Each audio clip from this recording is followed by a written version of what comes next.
तो दोस्तों, यह कहानी एक सच्ची घटना पर आधारित है जो स्पेन के लापाल्मा द्वीप पर हुई थी, जहां एक परिवार समुद्र की गहरी यात्रा पर निकलता है। उसी समय एक भयानक घटना घटती है जिससे शांत समुद्र एक पल में ज्वालामुखी की तरह फट पड़ता है और पूरी मानवता के लिए खतरा पैदा हो जाता है। क्या यह परिवार और पूरी मानवता इस तबाही से बच पाएगी या सब कुछ खत्म हो जाएगा?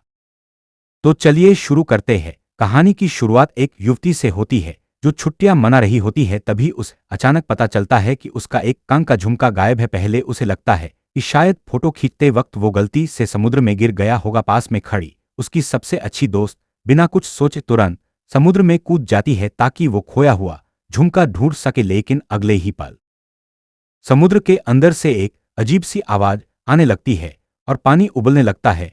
उनकी शीशे की नाव चकनाचूर हो जाती है और उसके साथ ही उनकी दोस्त की जान चली जाती है। मौजूद सभी लोग मारे जाते हैं। कुछ दिनों बाद एक 4 सदस्यीय परिवार छुट्टी बिताने के लिए उसी लापाल्मा द्वीप पर पहुंचता है। इस द्वीप को ज्वालामुखी द्वीप के नाम से भी जाना जाता है। हालांकि वहां 1948 के बाद से ज्वालामुखी नहीं फटा था। वो और उसका पति जानबूझकर यहां आए थे ताकि अपनी बिगड़ती शादी को बचा सके। वो लोग इस यात्रा को अपने रिश्ते को ठीक करने का आखिरी मौका मान रहे थे। जैसे ही परिवार तैरने के लिए कपड़े बदलने की तैयारी करता है, उनकी बड़ी बेटी सारा जमीन पर पड़ा एक जोड़ी झुमके देखती है। उन्हें देखते ही पिता तुरंत कहते हैं कि ये उनके परिवार की नहीं है। सारा ध्यान नहीं देती और बस उन्हें मेज पर रख देती है। उन्हें इस बात की भनक तक नहीं है कि यह छुट्टी उनकी जिंदगी की सबसे खतरनाक यात्रा बनने वाली है, जहां उन्हें एक भयानक प्राकृतिक आपदा का सामना करना पड़ेगा। इसी बीच पहाड़ों में भूवैज्ञानिक सर्वेक्षण विभाग की मैरी एक साथी के साथ वहां रिसर्च के लिए जाती है। हमेशा की तरह वो लोग एक गुफा में पहुंचते हैं, लेकिन आज उन्हें गुफा की दीवारों पर कुछ अलग नजर आता है। चट्टानों पर सीमेंट जैसी परत जमी हुई है। मैरी ने अपने पूरे करियर में पहली बार ऐसा कुछ देखा है और वो तुरंत नमूने इकट्ठा करने लगती है। तभी उसके दाढ़ी वाले साथी को जमीन पर बड़ी संख्या में मरे हुए चमगादड़ पड़े दिखते हैं। जांच करने पर वो समझ जाते हैं कि गुफा के अंदर कार्बन डाइऑक्साइड का स्तर सामान्य से काफी ज्यादा है। उन्हें और भी ज्यादा हैरान करने वाली बात यह है कि गुफा की छत में अचानक एक विशाल दरार आ जाती है। इस बीच भूवैज्ञानिक विभाग के निदेशक अपने ऑफिस में अखबार पढ़ रहे होते हैं। खबर में लिखा होता है कि लापाल्मा द्वीप के दक्षिण पूर्वी समुद्री इलाके में एक स्पीडबोट मिली है और उसमें सवार सभी पर्यटकों की मौत हो चुकी है। मामले की अभी जांच चल रही है। यह खबर पढ़ने के बाद निदेशक गहरा चिंतित हो जाते हैं। कुछ देर बाद मैरी और उसका साथी उनके ऑफिस में पहुंचते हैं और गुफा में मिली अपनी खोजों के बारे में उन्हें बताते हैं। आगे की जांच से पता चलता है कि गुफा के अंदर की हवा में खतरनाक स्तर पर कार्बन डाइऑक्साइड और एल्यूमिनियम ऑक्साइड मौजूद है। ऐसी घटना पहले कभी नहीं देखी गई। इसके अलावा द्वीप का बारिश का मौसम लंबा होता जा रहा है और बारिश की मात्रा लगातार बढ़ रही है। बढ़ता पानी चट्टानों का संतुलन बिगाड़ रहा है, जिससे गुफा के अंदर खतरनाक दरारें बन रही है। अगर यही स्थिति रही तो भूकंप या भूस्खलन की बड़ी आशंका है। लेकिन निदेशक इससे सहमत नहीं होते। वो कहते हैं कि हल्के पहाड़ी कंपन सामान्य बात है। अभी तक जहरीली गैस के स्पष्ट निशान नहीं मिले हैं और मौजूदा स्थिति इतनी गंभीर नहीं है कि बड़ा खतरा घोषित किया जाए। दोनों शोधकर्ता इस अनावश्यक दाद के बाद गहरा निराश महसूस करते हैं। हालांकि दाढ़ी वाला व्यक्ति अपने शक पर अड़िग है। वो मैरी को एक नक्शे के पास ले जाता है और उसे याद दिलाता है कि 1948 में यहां एक बड़ा ज्वालामुखी विस्फोट हुआ था जिसने कई किलोमीटर लंबी दरार बनाई थी। यह इतनी चौड़ी थी कि एक आदमी अंदर चल सकता था। अगर ऐसा विस्फोट फिर हुआ तो पहाड़ का पूरा हिस्सा ढहकर सीधे समुद्र में गिर सकता है। अगर किसी पूरे शहर के आकार का हिस्सा समुद्र में गिरे तो विनाशकारी सुनामी जरूर आएगी। वो सवाल करता है कि निदेशक पहले से लोगों को आगाह क्यों नहीं कर रहे। सच यह है कि निदेशक ने कुछ साल पहले एक गलती की थी। एक बार उन्होंने भूस्खलन की चेतावनी जारी की थी जिससे भारी दहशत फैल गई, लेकिन कुछ नहीं हुआ। उस घटना ने लगभग उनकी नौकरी छीन ली थी। तब से वो तब तक दोबारा अलार्म नहीं बजाना चाहते जब तक कि आपदा पूरी तरह तय न हो। हालांकि मैरी और उसके साथी को इस बात का अंदाजा नहीं है कि निदेशक उनसे कहीं ज्यादा डरे हुए है। दरअसल वो पहले से ही गहरा परेशान है। उसी वक्त वो फॉरेंसिक विभाग गए ताकि नई रिपोर्ट देख सके। शुरुआती पोस्टमार्टम रिपोर्ट में साफ लिखा है कि स्पीडबोट पर मारे गए सभी लोग बेहद गर्म गैस के संपर्क में आने से मारे गए। उनके फेफड़ों में कार्बन डाइऑक्साइड और सल्फर डाइऑक्साइड मिले हैं, जो साफ सबूत है कि स्थिति सामान्य से बहुत दूर है। इस बीच रिजॉर्ट में निक का परिवार बेफिक्र होकर धूप और समुद्र का मजा ले रहा है। सारा पुल के किनारे चुपचाप बैठी है। एक लड़की आती है और उसे बीच वॉलीबॉल खेलने के लिए बुलाती है, लेकिन सारा मना कर देती है क्योंकि उसे अपने छोटे भाई का ध्यान रखना है जो ऑटिज्म से ग्रसित है। लड़की निराश होकर चली जाती है। सारा नए दोस्त बनाना चाहती है लेकिन उसमें आगे बढ़ने का हौसला नहीं है। पूल से बाहर आने के बाद उसके पति सैमिट को उसकी उदासी दिखती है और वो उसे जाकर खेलने के लिए कहता है। वो भरोसा दिलाता है कि वो उसके भाई का ख्याल रखेगा। यह सुनकर सारा आखिरकार खेलने के लिए तैयार हो जाती है। जाने से पहले उसके पति जल्दी से उसे वॉलीबॉल के कुछ बुनियादी नियम समझाता है। सारा खेलने चली जाती है और निक को उनके बेटे की जिम्मेदारी सौंपती है। बच के साथ वक्त बिताते हुए निक की नज़र अचानक अपनी पत्नी पर पड़ती है जो एक स्पेनिश पुरुष के साथ हंसकर बातें कर रही है। यह देखते ही वो भड़क जाता है, लेकिन जैसे ही वो वापस बेट की तरफ देखता है बच्चा गायब हो चुका है। घबराया हुआ निक अपने बेट को ढूंढने लगता है। उसे लगता है कि शायद बच्चा अपनी बहन को ढूंढने बीच पर गया होगा। वो किनारे की तरफ भागता है और बार बार उसका नाम पुकारता है। कुछ देर बाद उसे दूर एक चट्टान पर एक छोटा बच्चा खड़ा दिखता है। जब निक पास पहुंचता है तो उसे पता चलता है कि वो उसका बेटा है जो चुपचाप समुद्र को देख रहा है। बच्चा समुद्र में इकट्ठा हुए अनगिनत कछुओं को देख रहा था, मानो वो सब एक साथ प्रवास करने की तैयारी कर रहे हो। इस बीच मैरी अपनी जांच पूरी करती है। गुफा से लाया गया पानी का नमूना किसी भी असामान्य खनिज की मौजूदगी नहीं दिखाता। यह साफ संकेत है कि समुद्र का पानी तेजी से पहाड़ के अंदर घुसा है और सीधे गुफा तक पहुंच गया है। उन्हें जो दरार मिली थी वो बेहद नई है, 2 हफ्ते से ज्यादा पुरानी नहीं है। अगर यह सच है तो द्वीप पर मौजूद हर कोई गंभीर खतरे में है। इस एहसास के साथ मैरी और उसका साथी वापस पहाड़ पर जान और दरार के ऊपरी हिस्से की खुद जांच करने का फैसला करते हैं। वो ड्राइव करके वापस वहां पहुंचते हैं। जो कुछ वो वहां देखते हैं वो और भी डरावना है। दरार का एक सिरा अब धीरे धीरे नीचे की ओर धंस रहा है। वो तुरंत अपना उपकरण लगाकर माप लेने लगते हैं। उनके डर की पुष्टि हो जाती है। दरार लगातार खिसक रही है, हालांकि हलचल धीमी है, लेकिन अगर यही चलता रहा तो भयानक तबाही तय है। इसी बीच भूवैज्ञानिक विभाग के कर्मचारी भी चेतावनी के संकेतों को भांपने लगते हैं। पहाड़ के आसपास गैस का स्तर बढ़ रहा है और शुरुआती झटके महसूस किए जा रहे हैं। निदेशक तुरंत नेशनल गार्ड को संपर्क करने का आदेश देते हैं ताकि जरूरत पड़ने पर पहाड़ पर मौजूद पर्यटकों को निकाला जा सके। उसी वक्त मैरी उन्हें कॉल करती है। जब निदेशक को पता चलता है कि वो लोग अभी भी पहाड़ पर है तो वो घबरा जाते हैं और उन्हें तुरंत उपकरण छोड़कर नीचे आने का आदेश देते हैं। जब वो लोग अभी माप ले रहे होते हैं तभी दरार से अचानक सफेद धुआं निकलने लगता है। यह देखकर दोनों जान बचाकर भागते हैं। नीचे आते हुए उनकी मुलाकात कई लोगों से होती है जो पहाड़ पर कैंपिंग कर रहे थे। मैरी समझ जाती है यह ज्वालामुखी की गतिविधि का स्पष्ट संकेत है और सब कुछ चिल्लाकर भागने के लिए कहने लगती है। कुछ देर बाद मैरी अस्पताल के बिस्तर पर होश में आती है। निदेशक उसे बताते हैं कि उसका साथी गंभीर हालत में है और जहरीली गैस के संपर्क में आने से कोमा में चला गया है। इस बार ज्वालामुखी ने भारी मात्रा में जहरीली गैस छोड़ी, लेकिन सौभाग्य से किसी की जान नहीं गई। हालांकि निदेशक जानते हैं कि यह तो बस शुरुआत है। जब जहरीली गैस निकलना शुरू होता है तो अगला चरण राख होता है और उसके बाद पिघला हुआ लावा। अगर पहाड़ का एक हिस्सा समुद्र में ढह गया तो सुनामी आ सकती है। ऐसी सुनामी दुनिया भर में लाखों लोगों की जान को खतरे में डाल सकती है। कई महाद्वीप प्रभावित हो सकते हैं और छोटे द्वीप राष्ट्र पूरी तरह समुद्र में डूब सकते हैं। सिर्फ लोगों को निकालने पर अरबों डॉलर का खर्च आ सकता है। असली खतरा अफरा-तफरी और भगदड़ में है, जहां और भी ज्यादा जाने जा सकती है। इसलिए निदेशक अभी और ठोस सबूत मिलने तक इंतजार करना चाहते हैं, लेकिन मैरी अब इंतजार करने को तैयार नहीं है। वो निदेशक को साफ कहती है कि अगर अभी कदम नहीं उठाया गया तो नतीजे अपरिवर्तनीय हो सकते हैं। दबाव में आकर निदेशक मेयर से मिलने के लिए उनके साथ जाने को राजी हो जाते हैं, लेकिन मेयर का रवैया वही रहता है। वो तब तक लोगों को आगाह करने से इनकार करते हैं जब तक उन्हें पूरी तरह यकीन न हो जाए। एक और झूठा अलार्म उनकी कुर्सी छीन सकता है। मैरी और निदेशक कितनी भी कोशिश कर ले मेयर इंतजार करने का फैसला करते हैं। इस बीच रिजॉर्ट पर निक और हिम एक बार फिर अपने बेटे को लेकर भीड़ जाते हैं। वो निक पर आरोप लगाती है कि जब बेटा गायब हुआ तो उसने उन्हें तुरंत क्यों नहीं बताया। निक गुस्से में जवाब देता है कि हिम दिन भर बच्चों पर ध्यान नहीं दे रही थी। दोनों में से कोई दूसरे को समझने को तैयार नहीं है। साथ ही सारा की जीदगी भी बिखरने लगती है। एक दिन पहले बनाई गई उसकी नई दोस्त अब उसकी जमकर खिंचाई करती है। वजह है कि सारा ने गलती से उसका एक वीडियो शेयर कर दिया था। असल में वो वीडियो एक लड़के ने चोरी से रिकॉर्ड किया था, लेकिन गुस्सा सारा पर निकल रहा है। दिल टूटा हुआ सारा अपने कमरे में जाकर रोने लगती है। वहां बैठी उसे अगले कमरे से अपने माता पिता की जोरदार बहस सुनाई देती है।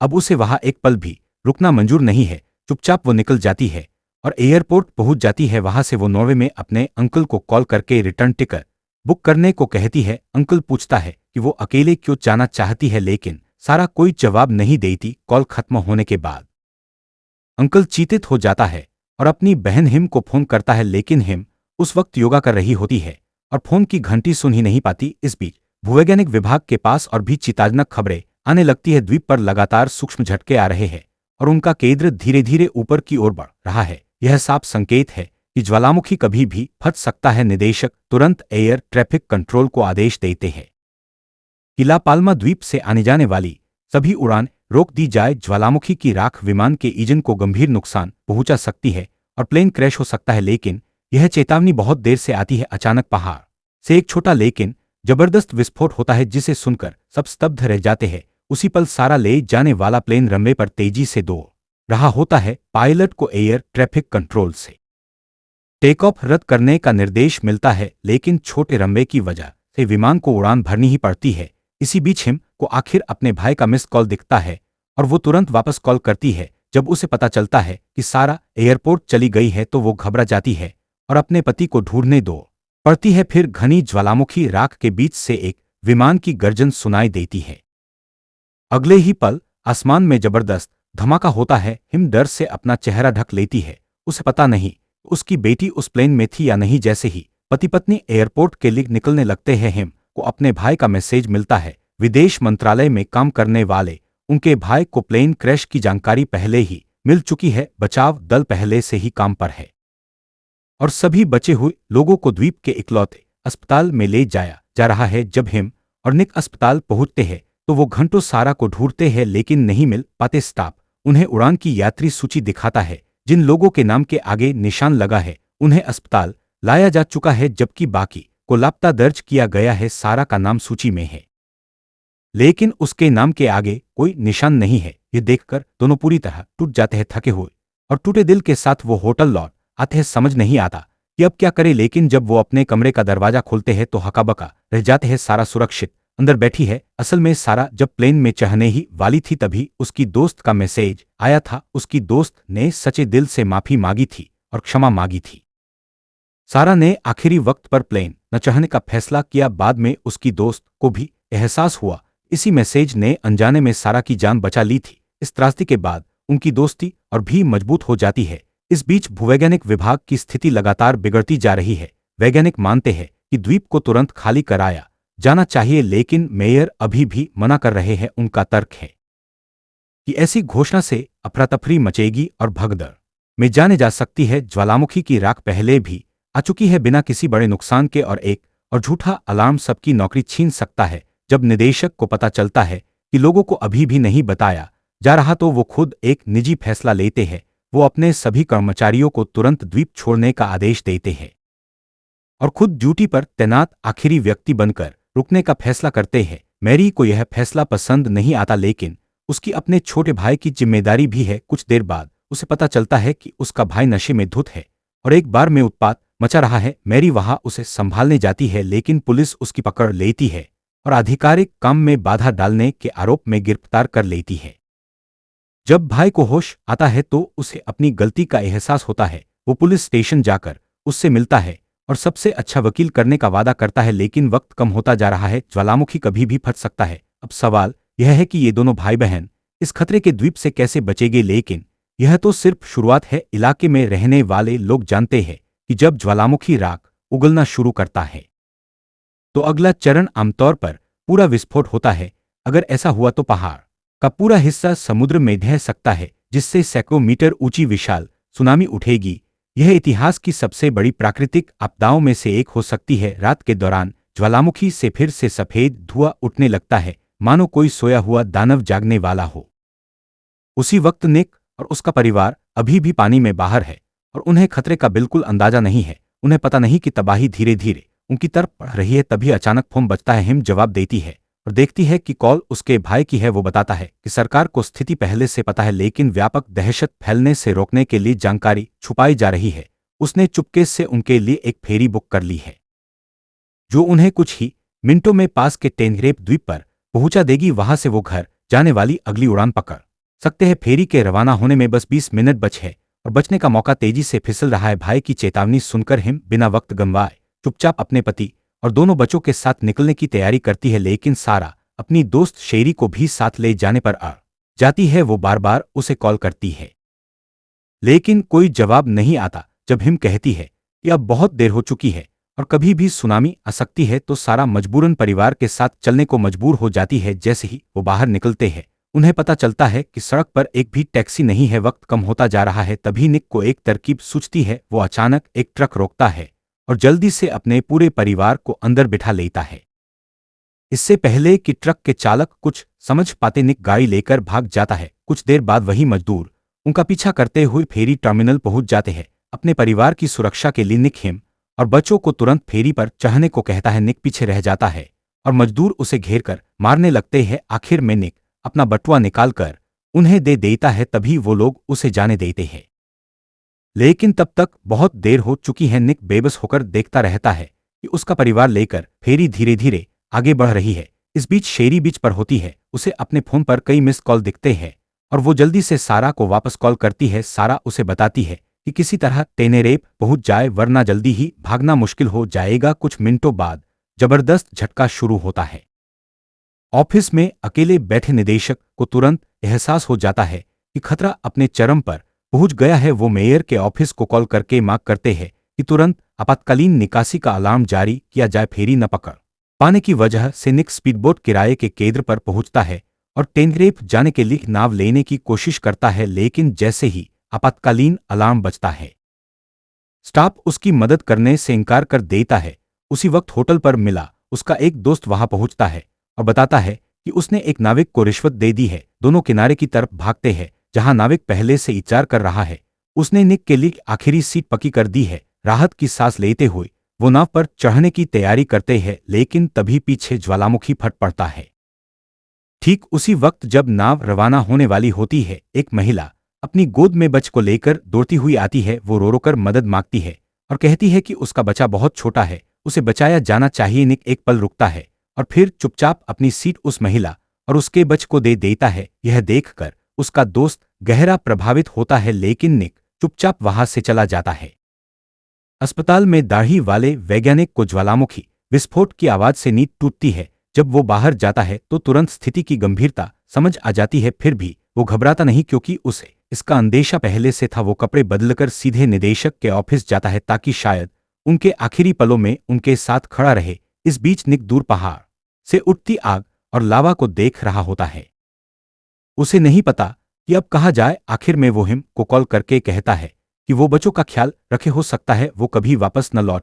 उधर मैरी का भाई पुलिस स्टेशन की चाबी हासिल करके अपनी बहन को आजाद कराता है। बाहर निकलते हुए वो पास की एक सेल में बंद दूसरे कैदी को भी रिहा कर देता है। जैसे ही वो स्टेशन से बाहर निकलते हैं उनकी मुलाकात निक से होती है। निक बताता है कि सारी नावें जा चुकी हैं, लेकिन मैरी का भाई कहता है कि उसके पास अभी भी एक स्पीडबोट है जो उसने मछली पकड़ते वक्त छुपा रखी थी। यह सुनकर निक की आंखों में उम्मीद की किरण जागती है। तीनों तेजी से बीच की तरफ भागते हैं और छुपे कोने में रखी स्पीडबोट ढूंढ लेते हैं। जैसे ही वो उसे शुरू करने वाले होते हैं, पीछे से बंदूक लिए एक आदमी सामने आ जाता है। मैरी के भाई ने जिस कैदी को रिहा किया था वो अब पूरी नाव अपने लिए चाहता है। मैरी का भाई उसे समझाने की कोशिश करता है कि नाव पर एक और आदमी आ सकता है, लेकिन वो आदमी पूरी स्पीडबोट हड़पने पर अड़ा है क्योंकि उसके साथी भी आ रहे। बहस के दौरान उस आदमी की गोली मैरी के भाई को लगती है। मैरी उसके पास दौड़कर जाती है, लेकिन कुछ ही पलों में उसकी मौत हो जाती है। तभी बाकी गूढ़े वहां पहुंच जाते हैं।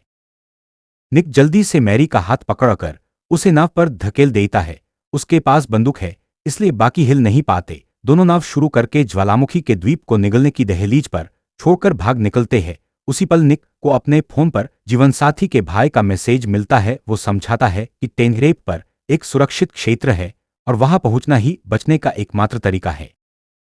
निक तुरंत मैरी का हाथ खींचकर उसे नाव पर चढ़ाता है। मैरी डर से जमी हुई खड़ी है, मानो उसके पैर पत्थर हो गए हो। निक उसे अंतिम वक्त पर नाव पर खींच लेता है और वो नाव की दिशा उल्टी करके सुनामी के आने से पहले ही रफ्तार से दूर निकल पड़ते हैं। इस बीच टेनेरेप के एयरपोर्ट पर आखिरी उड़ान की तैयारी चल रही होती है। हिम अपने बेट और सारा के साथ बोर्डिंग गेट तक पहुंच चुकी है। पासपोर्ट चेक करते वक्त स्टाफ की नजर पड़ती है कि हिम के पास एक अतिरिक्त पासपोर्ट है। वो बताती है उसका पति पीछे रह गया है और शायद जल्दी आ जाए। स्टाफ उन्हें पीले रंग के रिस्टबैंड देता है जो बोर्डिंग पास का काम करते हैं। सिर्फ यह बैग पहनने वालों को ही प्लेन पर चढ़ने दिया जाता है, लेकिन सारा बार बार अपनी दोस्त शेरी के बारे में चिंतित होकर पीछे देखती रहती है। वो देखती है कि शेरी एयरपोर्ट पहुंच चुकी है, लेकिन उसके पास बोर्डिंग पास नहीं है। सारा एक साहसी फैसला लेती है और प्लेन के उड़ान भरने से ठीक पहले अपने बैग से अपने पिता का बोर्डिंग पास निकालकर शेरी को दे देती है। फिर वो खुद प्लेन पर चढ़ जाती है। इस बीच हिम और उसका बेटा अपनी सीटों पर बैठ चुके हैं, लेकिन सारा अभी तक नहीं पहुंची है। प्लेन टेक ऑफ के लिए तैयार है। हिम घबरा जाती है और अपने बेटे के साथ तुरंत उठकर जाने का फैसला करती है। लोग उन्हें रोकने की कोशिश करते हैं, लेकिन वो किसी की नहीं सुनती। उधर निदेशक और दाढ़ी वाला वैज्ञानिक दोनों सुरक्षात्मक सूट पहनकर ज्वालामुखी के मुहाने तक पहुंच चुके हैं। वो जानते हैं कि अब द्वीप छोड़ना नामुमकिन है। दोनों बेधड़क ज्वालामुखी के बगल में खड़े हैं। दाढ़ी वाला आदमी शरारत से अपनी जेब से 1 साल पुरानी रेड वाइन की बोतल निकालता है, लेकिन इससे पहले कि वो पी पाते 78 साल से सुप्त ज्वालामुखी पूरी ताकत से फट पड़ता है। जबरदस्त विस्फोट के साथ पूरा द्वीप 2 हिस्सों में बंट जाता है। पहाड़ का पूरा एक हिस्सा सीधे समुद्र में खिसक जाता है और एक पल में सैकड़ों फीट ऊंची लहरें उठ जाती है। इस बीच सारा और शेरी प्लेन पर लौट आती है। वो बेतहाशा अपनी मां और भाई को ढूंढती है, लेकिन स्टाफ तुरंत उन्हें सीट बेल्ट बांधने को कहता है क्योंकि प्लेन उड़ान भरने वाला है। सारा को पता नहीं होता कि उसकी मां और भाई अभी भी उसे ढूंढ रहे हैं। सौभाग्य से हिम को ठीक वक्त पर अपने भाई का मैसेज मिल जाता है। वो उन्हें टेनेरेफ में एक और सुरक्षित क्षेत्र की जानकारी देता है जहां वो सुनामी से बच सकते हैं। वो तुरंत उस दिशा में भागती है।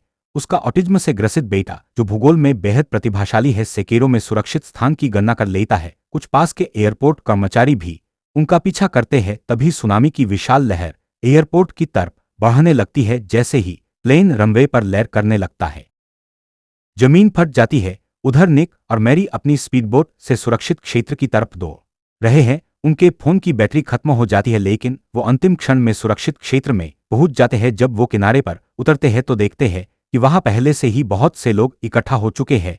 यह सब निक के जीवनसाथी के भाई की वजह से संभव हो पाया था। उसने विशेषज्ञों से सलाह लेकर सबसे सुरक्षित इलाके की पहचान की थी। सुनामी गोलाकार पैटर्न में फैलती है और टेनेरेफ की पूर्वी तरफ 2 विशाल लहरें टकराकर एक दूसरे को निष्प्रभावी कर देती है। वो इलाका सबसे सुरक्षित साबित होता है। अपनी नौकरी दांव पर लगाते हुए उनके भाई ने खुद माइक्रोफोन उठाया और मीडिया को सुरक्षित क्षेत्र के बारे में बताया। अलर्ट लोगों के फोन पर भी भेजा गया, जिससे अनगिनत लोगों की जान बची।